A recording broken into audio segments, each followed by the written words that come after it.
Carlos Robinson, welcome to Good Company, mate. How are you? Yeah, good. Thanks for having me. Appreciate you coming through. Yeah. It's really good to be able to catch up and have a setting where we can talk through some of the awesome stuff that you're working on. Robinson Flooring is where we're going to start. Yep. Mate, tell us a little bit about the company. Who are you? What do you do? Robinson flooring company in the Redlands in Brisbane. We've been operating since 2020. I was originally just a contractor, and then I started realising that there was a spot for me to really crank. People were just having contractors, and they weren't having any staff, so there was a massive lack of training coming through. And I realised that as soon as the old people in the generation are gone, that the trade's gone, and we were just able to crank that for our customers. So now we're just trying to build from there. Mate, I see you guys everywhere. The trucks look awesome. Yeah. So when I see the vans, it's got the, it's like an animation. Yeah. Is it you in the animation? Yeah. $5 on Fiverr a few years ago, and everyone goes, "Oh, who did that for you?" And I'm like, "Oh, I don't know, but it cost me $5, so we're running with it." Mate, it's brilliant. Yeah. So when I see the fleet getting around, it always looks tidy. As you know, we're based in the Redlands on the solar side, and driving through, it's pretty uncommon that you get through a main road and we don't see one of your cars making a turn there. So the brand started 2020, and it's been it's obviously very successful. Like, you're definitely a local hero in this area. Tell me a little bit about Redlands. Like, how long you've been here? What's the story behind that? We moved over just before COVID, me and my partner at the time, and obviously we're just trying to get some money in the bank is probably a good way to put it. Going from New Zealand, $1,000 a week, come over here and people wanted to pay heaps more. So then I started realizing what it's like in Australia, how connections work, how you meet one person, do a good job, you get another job, so on and so forth. So just start trying to build that. Yeah, Redlands is very, very close knit. The amount of customers that we have that we've actually done their friend's house, their grandparents' house, their parents' house, brothers and sisters. So yeah, it's been trying to do that. Yeah, and once you make a name for yourself, it does. It's like wildfire. Okay. With the move from New Zealand, so you come over here with the experience of flooring behind you? Yeah, correct. Yeah, I was trained and got my qualification in Christchurch, New Zealand. I worked for my uncle's company, big company, probably the second biggest in the South Island. We were doing jobs everywhere of all different sizes, from hospitals, malls. We flew over to Melbourne, did the TAB building, just all sorts of different stuff. Through my training, I thought that was completely normal. I just thought this is how flooring works. You learn one aspect, you learn the second thing, third, fourth, and so on and so forth. So that was completely normal to me. When coming to Australia, it's very specialised. A carpet layer is a carpet layer, vinyl layer is a vinyl layer, a sheet vinyl layer is a sheet vinyl layer. Everything's absolutely broken apart, and nobody's training. So I was trained by, as I say, I worked in my uncle's company. He was very good at customer service, all that sort of stuff, very good at sales. And my cousin was the one that trained me, and he was very, very particular. So all through my training, I was absolutely grilled, and some days I absolutely hated it. Turned out that it's probably the best thing that could have happened to me, because I learned all the skills that I have now, and I've got the best of both of them. So now bringing that over here, I've kind of found like, all right, I can run with these two things. Still a ton of other skills I've got to learn. But in regards to training my teams, I can do that at a higher volume than most other people.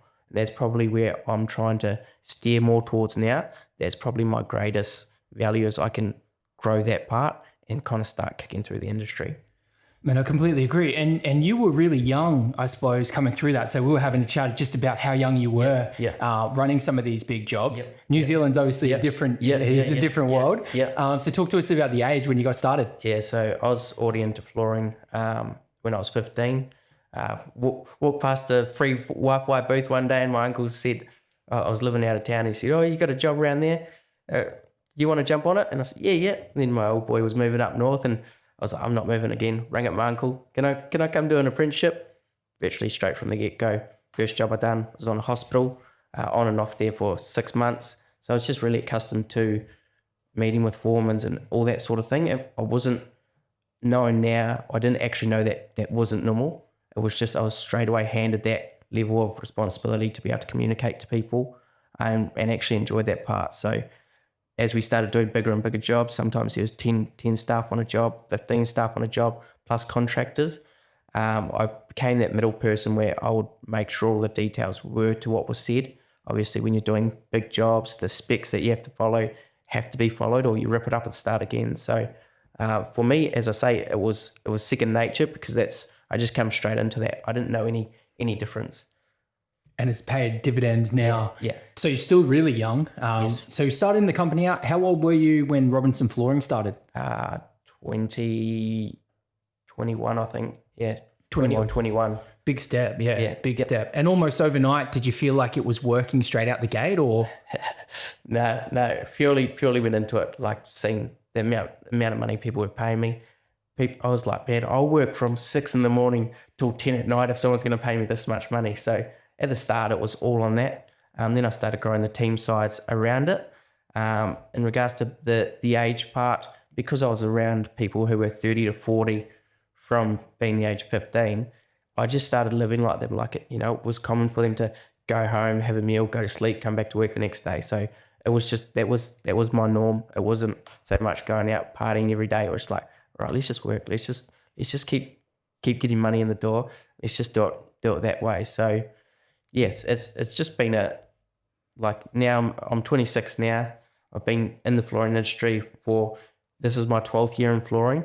And it hasn't felt that long. Obviously, we're starting to see a lot more successes compound very quickly now, but it comes from that experience, that 12 years. That initial stuff, and that's what we were talking about a couple of weeks back. Yeah. Initially, it almost feels like it's not really got that momentum behind it. Hey, but now when you've got the fleet and you've got the boys knocking the work in at these volumes, it's almost like a whole nother door opens up, right? Yeah. When we were initially just doing contracting and we weren't getting our own jobs, I ramped up the team size.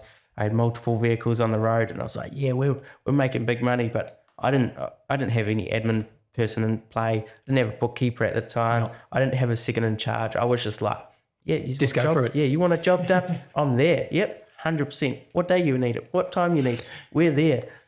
Yeah. So we just built everything on that. Then we started realizing, this isn't actually running a business. Yeah, we're doing the jobs, but it's not actually running a business. And then we started to reshift our focus and realize that actually less people but better people would make the ease of it so much more.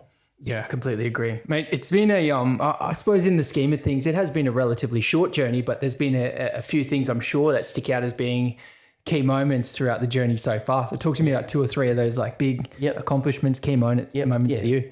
Probably, definitely the sign writing of the first vehicle was probably if I was to think of one thing, that's probably my biggest part, because for me, that was cementing to myself that we're here to do this for a long period of time. I'm the one that's going to be here, and I'm not going anywhere. So that was the difference for me, is I was like, all right, I'm going to start creating a brand around this and allow the learnings to happen over time, but really start cementing myself and go, we're Robinson Flooring. This is where we are. We're this size now, but that might not be where we are in 2 to 5 years. It can really increase from there. So that was probably one of the bigger milestones. Then obviously having kids, then it shifted that purpose for what we were doing things a little bit more. My kids come into work, they see my vehicles, they have photos of them and take it into their daycare, and they're really proud of that. So for me, yes, the money aspect, but I was also trying to set up something where when they're older and their friend goes, is that your dad's company, or is that your guys' company? And they say yes, I wanted something that they'd be proud of, kind of saying, yeah, that's ours. I love that, mate. And we're so similar to that. I had my son like literally packing orders. He's very 2 years old, walking around, grab this, grab that. We still have our girl in the business all the time. So I absolutely appreciate and love that direction as well. A couple of moments in the journey where things just haven't gone gone so well. Yeah, few tough times. Obviously, when you start getting really busy, you start falling behind on multiple things. Obviously wasn't able to spend as much time at home as I'd hoped. Then also with my staff, like we started letting things slip. I'm quite well known for the level of quality that I expect. Anyone that comes in, we virtually tell them this is how it is from the start. Like, this is what's going to be expected. I completely understand if this isn't how you want to work, but that's what's expected. And that's one of the things that initially we might have done wrong. We might have communicated that wrong. Now we're starting to get that right. But the other things that always hurt, because you think, yeah, I've got one really good one, and then it falls to bits. So all those little things that were just, you thought was just right there, and then it's gone. Like the very next day, you've got to then refocus, find how to navigate, and then just the constants of it. Like obviously being the business owner, you're always trying to put out fires. Like that becomes your job in the business. You're not there to be the glamour. You're actually there to fix the problem, find the hardest problems, and put your time there. So definitely a lot of those things and the constants of it. I thought that you might put out one fire and you're sweet for months. The next one's right around the corner. Let's go again. So yeah, those sorts of moments were pretty big. Mate, I don't know if I told you this before the show. I was running down by the waterfront the other day, and one of your vans was there. Yeah. And the guys they'd just done a floor, big house, like a really, really nice waterfront house. And two younger guys. Yep. Man, they were having the time of their life. Yeah. They were cleaning up after themselves, and I just thought, he'd be happy. He'd be happy knowing that they're out here. Quite a young team, is that right? Yeah. Before us, one of the hard things for us in our industry, as I've said, people haven't been training. So where we initially thought we'll bring in people who are skilled. What ended up happening is I ended up having to kick people off jobs. Like their level of workmanship was wildly different to what I was used to. So what we've found now is that yes, it's going to take us longer to train people, but we don't get them where they have the bad habits. We're able to walk them through from the start, and we have our processes in place where, all right, by this time here, this is what we need you to learn. We're not focusing on anything past that fact. We're going to focus to there. We're going to know if you're the right person to work here, and if we're the right people to be with you. So that's really important to us. But we do find that we're going to be our tradesmen.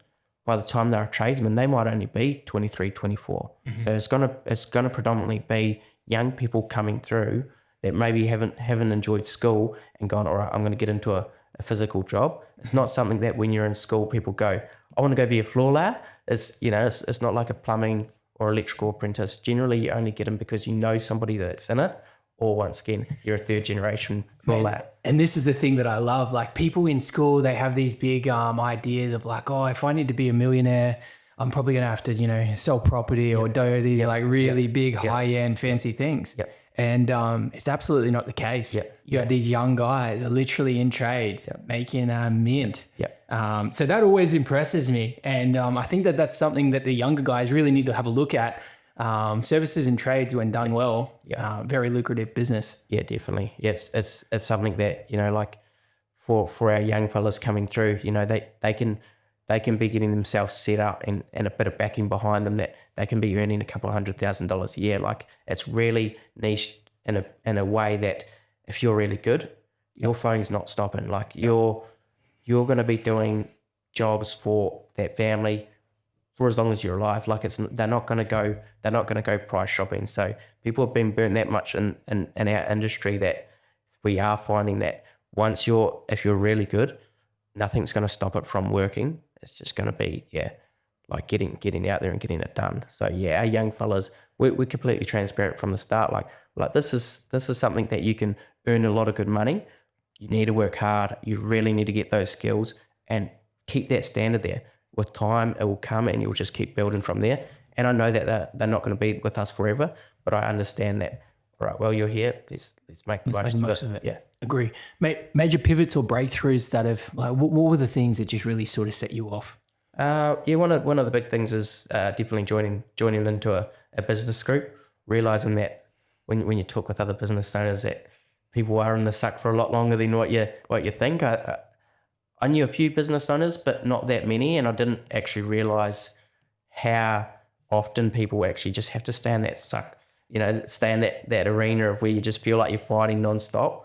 Then once I got around other business owners and I was talking to them, I was like, oh yeah, it's kind of become a little bit comical. You're talking like, yeah, I've done that. Yeah, what did you do? That? Yeah, I've had that. So all of those sorts of things. So yeah, that was definitely one of the big ones. Then once I started putting aside like the ego, if you will, and just when I didn't know something, just ask like, hey, like, what's your take on this, and being willing to learn, like whether that means they've given you just direction and you've got to do it from there. I'm more than happy for that. Like I'm willing to, if someone points me like, oh, maybe try down here, I'm willing to spend 100 hours to learn it because they've given me that that little inside scoop. So just really shifting that focus of going, you're never going to know it all. The next step's going to have a whole nother set of challenges, and being willing to go, all right, I think this person might know more than me. What can I gather off that? And just making that the standard. So making that from my newest employee, if they have a way that might be better, let's run with it. Like if that's going to work, let's do it. I've got no ego in that way. It's purely just, let's figure out the best way to do this. How do we make it easier? How do we make it better? And just keep going. Straight to my next question, the systems and framework. You're really well across this. Like we've talked so many times about, what system you use in here, or what's the process that you do to flush this out. So systems and strategy. Talk to me about one system or strategy framework that you swear by to just get things going. Yes, it's not so much a system or strategy for me. It's more like understanding that like communication is the first part where everything fails. Understanding the way that I can communicate it, relay it, make sure that they understand it, then let it be. Like, all right, go run with it. Let you do what you think you need to do, and if it doesn't work, let's talk about it again. Let's find out why what I said wasn't what was put through to you, vice versa, and learning that I can't be anywhere. So building those systems and that side where it's like, how do we get the barricades out of your way so then you can do your thing. Like that was a massive unlock, was over time, like the boys just got quicker. They just constantly were just getting better, and I was going, this doesn't make sense. I've got to sell more floors. Like what's going on? But realizing that, okay, each week we sit down, what happened wrong last week that we're not happy with? How do I help you to make sure it's better? What's coming up in the next 2 weeks? Where do I get those pockets of time back? So that was massive for me, looking at it more that direction instead of point and shoot, go do it. Is okay, do your thing, but let's focus on how do I make this easier for you, and just the constants of that. Always been willing to go, all right, how do we fix this? How do we do this? How do we do this? The learning. Yeah, brilliant, mate. And for the younger guys, so if someone's, you 10, or it couldn't even be 10 years ago, because you 10 years ago were doing what you're doing right now. Yep. But a young fella coming out of school, he's not sure what to do. He might have a family member in flooring, and he goes, look, there's probably nothing in that, which we know is definitely not the case. What do you say to that guy stuck at the start from here? I think it really comes down to finding if you enjoy that service level. Like probably the biggest part is actually wanting to help someone, actually wanting to help that customer.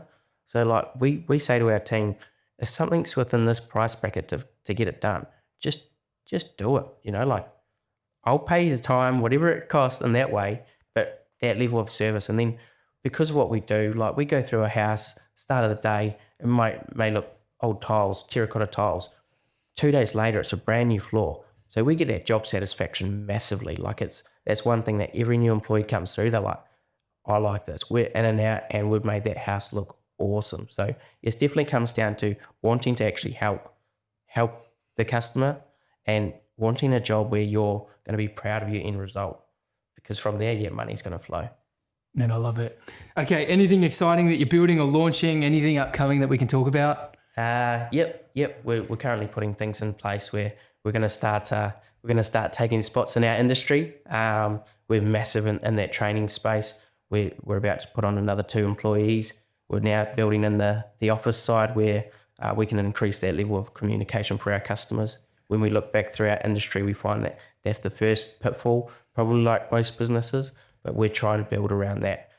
So yeah, there's definitely going to be more vehicles on the road shortly, and there's going to be more people looking around the corner trying to see if the face matches the logo on the side. So Mate, I love it. Hey, is the logo? It's got to stay. yeah, You got to write that to the end. Yeah, that's it. Mate, I love it. Where can they find you? Socials, Instagram. Yeah, we're building our socials on Facebook, just Robinson Flooring. Same on Instagram. But the easiest way is always give me a call when you want your floors done. We'll make sure we do it right the first time. Mate, appreciate you. Appreciate you coming on the show. Yeah.